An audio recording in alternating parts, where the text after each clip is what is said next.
Exciting ang month of July for Alden Richards. Bukod kasi sa premiere ng biggest family drama of 2024 na Pulang Araw, kukunan na rin nila ni Catherine Bernardo ang ilang eksena sa Canada para sa pelikulang Hello, Love Again.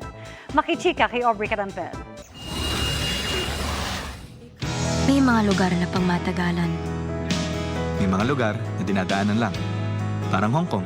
Very nostalgic para kay Asia's multimedia star Alden Richards ang pagbalik niya sa Hong Kong recently para mag-shoot ng Hello, Love Again, ang sequel ng 2019 blockbuster film nila ni Catherine Bernardo na Hello, Love, Goodbye.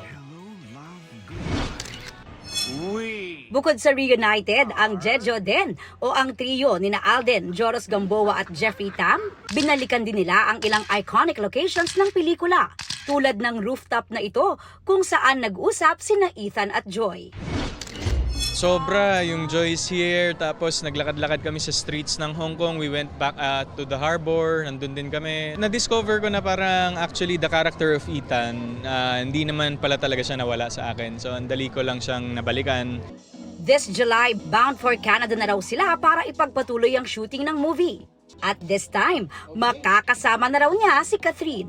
Before we fly, there will be a session with Direk Cathy, just to like put us in the mood again, di ba? Kasi parang that's how we have been working together during Hello, Love, Goodbye. Ganun kami prepare ni Direk Cathy. So meron ganun, pero we're both very excited for this film.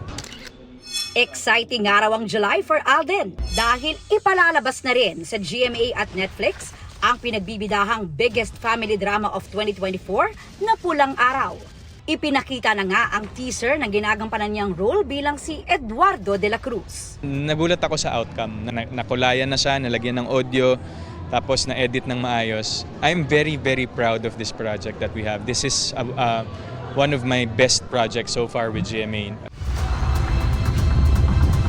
Aubrey Carampel, updated showbiz happenings.